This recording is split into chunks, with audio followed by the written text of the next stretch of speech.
current speaking questions for the IELTS speaking test in 2020. In this video, I'm covering the new IELTS speaking questions for part 2 of the test, and these are new questions from January 2020. I'm going to be giving you the questions, some model answers, and also some tips and strategies for taking your test.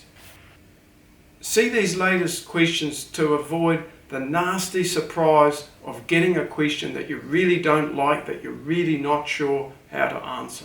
As well as this, you can prepare answers for these current questions and also see some of my model answers. This will give you an idea about how you can structure your answer and what sort of vocabulary you can use when giving your answer.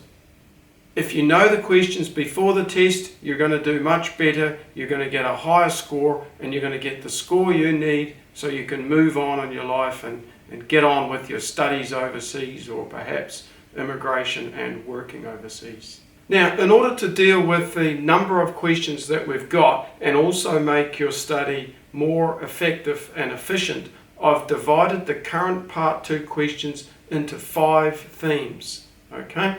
So the themes are people, places, things, activities, and experiences. Now, this video is going to focus on places. Now, when it comes to places, there's a bunch of things that we can talk about. First of all, we can talk about the location of the place. Then we can also talk about the exterior of it, or what does it look like on the outside. We can talk about the interior, what the place looks like on the inside. And also we could talk about the atmosphere or the feeling of the place. A crowded place I went to is the new mall, the Tinsel Place. It was a Thursday, and it was the day of its grand opening in the city. I went there with my 3 friends, Brittany, Shannon, and Fiona, and although we knew it would be busy, the sheer amount of people still surprised us. Everyone was packed in the space like sardines in a can. But we thought through the crowd as we wanted to see all the stores that were opening. Most of them were franchises we already knew of, like H&M, Target, and Zara. But there were also small boutiques that had the most beautiful and unique clothes. I bought at least 3 new outfits, including some shirts, skirts, shoes, and even a dress. I thought to myself, this is the greatest, largest, and most extravagant mall I have ever seen, and my friends agreed to return in a few weeks' time to finish our adventure. I believe the number one issue that needs addressing in China is pollution. Even back in my village, we get poor air from the large cities, and air pollution in the city is worse. Pollution has increased due to industrialization, as economic growth seems to be the priority over the environment. It has been reported that hundreds of thousands of premature deaths and incidences of serious respiratory illnesses has been caused by exposure to industrial air pollution.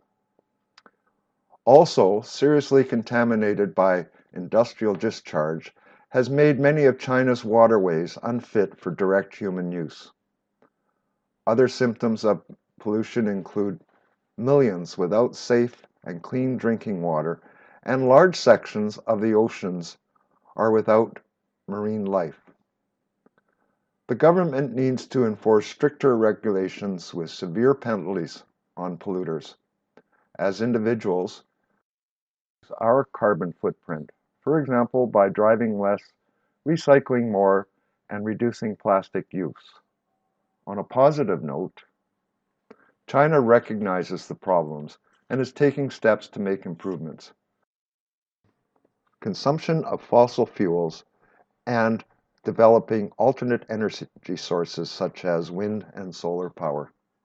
The ideal house that I'd like to describe to you is actually the house where I grew up as a child, and if I have a chance, I would really like to live there again.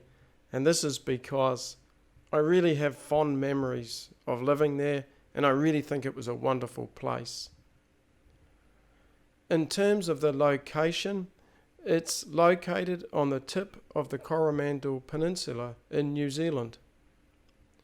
It's a tranquil coastal location, so it's very quiet and peaceful. It's surrounded by grassy pastures, and occasionally you can see the odd sheep, but there really aren't a lot of sheep or anything else out here. It's really kind of desolate. The exterior of the building, or what it looks like on the outside, is kind of fairly plain and simple, but I suppose it has a kind of rustic charm. You know, it's got classical architecture with a sort of triangle-shaped brown tiled roof.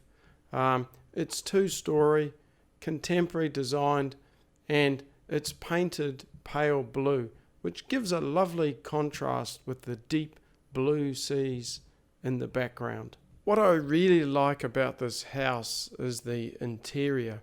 It really has a cozy feeling. It's warmly lit, it's got lofty ceilings, and it's quite large and spacious, which gives you a really good feeling when you're hanging out in this room. Oh, and although it gets very cold in winters, there's a comfy fireplace. So this always makes me feel in high spirits when it's cool outside and I come inside to relax. I hope you found this video useful. If you did, please like it so that will help this video to rank better and enable people such as yourself to see this video. Please subscribe to me if you'd like to get alerts of my upcoming videos as I produce them and as I upload them.